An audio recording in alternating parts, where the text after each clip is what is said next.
Hi everyone, it's Wendy James here, and finally I'm on my way back to Australia for some Transvision Vamp dates in February of 2026. Get your tickets quickly because I know everyone says it, but two of them really are sold out already.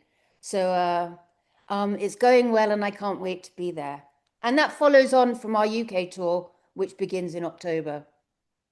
Fantastic. Wendy, thanks for joining us. It's a pleasure to have you back speaking about something so good.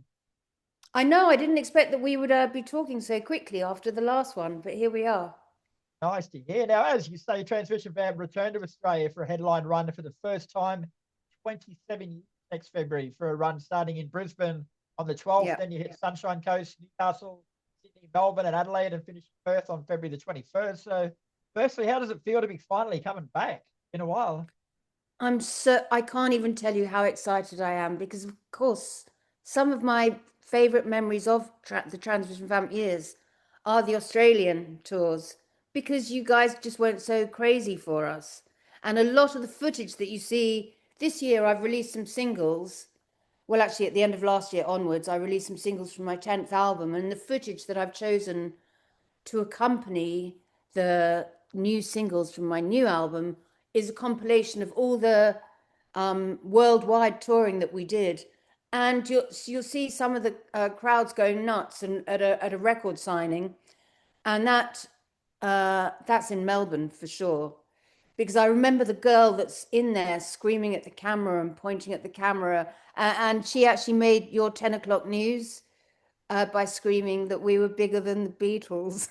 Oh, God, that would have So gone down she's well. out, she's out there somewhere. So if she's listening, or if any of her friends are listening, if she's still in Melbourne or wherever she is in Australia now, tell her to get a ticket and come to the show. It'll be hilarious. That's cool. So, your music was obviously very popular here in Australia. Like "I Want Your Love" and "Baby I Don't Care" featured high on the Australian music charts. So, why do you think fans over here connected so well with the band? Like, we don't normally connect with British fans that much. Right. I think it's because we were a raunchy rock and roll pop band, right? So we had the tunes, but we also had a quite upfront attitude.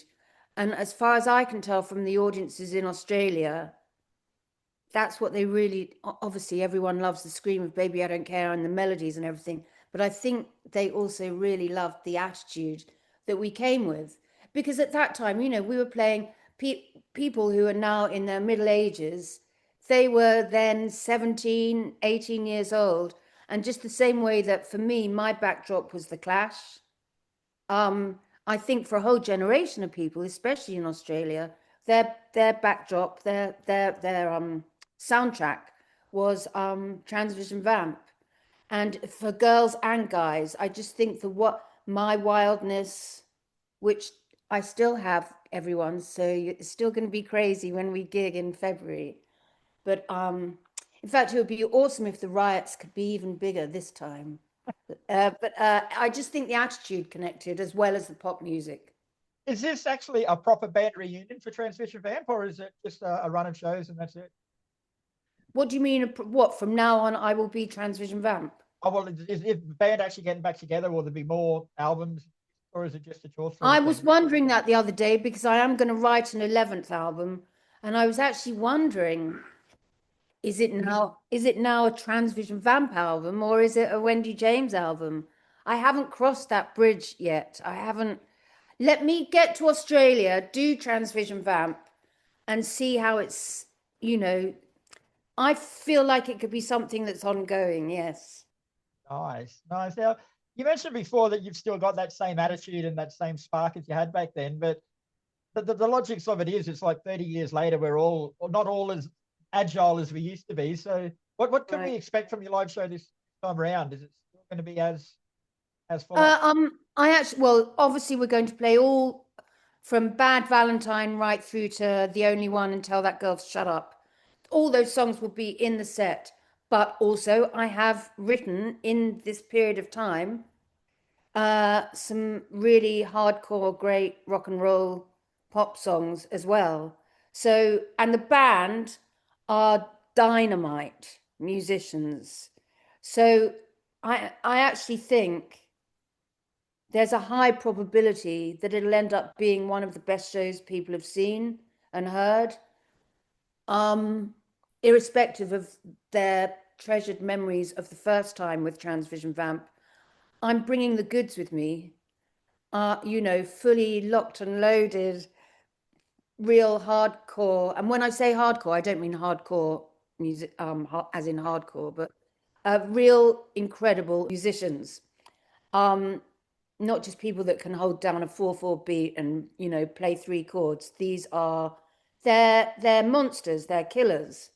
So I expect that we should be able to walk on stage, and by the time you leave, you'll be hot, sweaty, exhausted, and jubilant.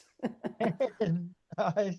Now, Pop Art was probably one of your, or was definitely your biggest album. So is the set list going to be dominated by songs from that, or is it going to be equal from overall three? Um, well, I can pull up the songs I've got put by so far, because we're actually doing preliminary rehearsals in September. So far I've got Tell That Girl to Shut Up, I Want Your Love, Baby I Don't Care, Down on You, Bad Valentine, If Looks Could Kill, Trash City, The Only One, Sister Moon, uh, um, Landslide of Love, and Revolution Baby. So nearly every. Oh, and I Just Want to Be With You. So I don't know how many that is. How many? That's a A normal lot. set list for most people. We are rehearsing up 2.5 hours. Wow. So not everyone's going to get the same show in each city. So you have to buy an air ticket and come to all of them. But Well, we got time. because we're not doing it when we won't be doing a 2.5 hour set. Um, but all of those songs at some point or other will be in rotation and played live. And Now, they'll be my typical favorites per night. I'll always do Tell That Girl to Shut Up. I love playing that. I love that song. There'll always be Baby I Don't Care. There'll always be I Want Your Love. And Down on You works so well, and that's from Little Magnets, right? So yeah, there's a selection from each of the albums. Transvision Vamp formed in London back in 1986. So, what was the musical climate like back then that gave birth to the band, and where did you fit in at the time? And our scene was it was a kind of scene of lesser bands that you won't have heard of, but of the big bands you will have heard of. Us, Big Audio Dynamite, Zig Zig Sputnik. There was a band called Westworld. Did you ever hear of them? Um, but it mainly the two big ones were us and Big Audio Dynamite. So it's fair to say though that at the time there was no other band doing or looking the same as what you guys were. So where did your look and sound come from? Like, was it modeled on something? Well, so many things, because we're fans. I love the Velvet Underground. I love the Stooges, but I guess the two pinpoints in our horizon were Blondie and T-Rex, to mix those perfect melodic pop tunes and beautiful blonde attitude with great big chunky glam rock riffs. Yeah, but within that is the Clash, is the Pistols, is the Stooges, is the Velvets. Within that are all our favorites. But the two pinnacles, I guess, the two guiding lights were T-Rex and Blondie. And I also read somewhere that you and Nick walked into EMI Records and demanded to see Dave Ambrose at one stage. Is that Yep, true? that's how we Ballsy got move. signed. So That- run us through that. I mean, we knew that he was the legend who would sign the Pistols to EMI, obviously giving birth to that record, EMI Unlimited Supply. I think they only stayed signed for 2 weeks or something before they were kicked off the label. But by that time, they'd done their big financial heist on EMI. But Dave was the guy that signed them. So he wanted to be signed by the same guy that signed the Pistols. And so, with all of our glad rags on and all of our teenage, attitude and uniform, big hair, leather jackets, the whole thing, We walked into Manchester Square, which is central London, just behind Selfridges off Oxford Street, um, and demanded to see Dave Ambrose. And I guess we were so unequivocal, so certain, as you are when you're 17 years old, that the secretary ushered us upstairs to meet Dave. We played him our little 4-track Porter Studio demo tape. And he said, well, I'd like to hear a couple of these tunes fleshed out a bit more. I'm going to put you in the basement, in the demo studio of EMI, uh, and see if you can just bulk up a couple of your ideas. And, you know, here's 7 days in the demo studio. See you in a week's time. Show me what you got, kind of thing. And so we did those demos, which include, oh, that's another one we're doing is Trash City. Oh, nice. Um, I'm even thinking of opening with Trash City. I don't know, I haven't rehearsed it yet, but it's such a good song. But anyway, so we fleshed out Trash City and a couple of others. I can't remember which, probably Revolution Baby or something. And Dave signed us. And then the twist in that was that Dave got moved from, or was offered a job to leave at EMI as head of A&R, which stands for Artist and Repertoire. He's the guy that signs you, to be managing director of Universal. So that's how come we actually ended up on MCA Universal instead. Ballsy move. Well done. Yeah, well, don't ask, don't get, right? That's my attitude exactly. Yeah. That first album, Pop Art, was a massive hit worldwide. Like, as a band, were you ready for it, or were you expecting that kind of response? I can't remember it really being a big shift in my life. I mean, I knew we started to do Top of the Pops, and I knew we were on the radio all the time. I knew I was on the front cover of all the pop magazines. But you don't suddenly become a millionaire and walk around with bodyguards. You know, our lives were the same. We were very busy, but our local pub was the same. Our friends were the same. And, you know, for example, if we were doing a taping of Top of the Pops, it was a pre-taped show and it would get recorded at 4 p.m. on a Thursday and go out across the UK at 7 p.m. in the evening. So by the time we'd done the Top of the Pops, we were literally back in our pub by 7 o'clock. And I would be standing at the bar. I remember distinctly the first time we did Top of the Pops. I was standing at the bar with Joe Strummer because it was his pub as well. And Joe bought me my first triple whiskey. And I remember him not slamming in an aggressive way, but slamming the bar and saying, "Barkeep, get this girl a whiskey, make it a triple." And so that's how I saw my first Top of the Pops. I wasn't even at home watching it. I was at the bar with Joe. So so to a large degree, you know, the tabloids hadn't really started hunting me yet. To a large degree, it was just really super busy, really exciting, and everything I ever wanted. Beautiful.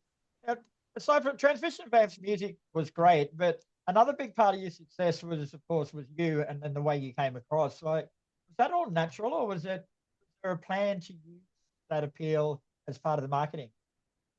No, I always say to journalists that ask about that, what, you can't believe that a 17-year-old would look like that?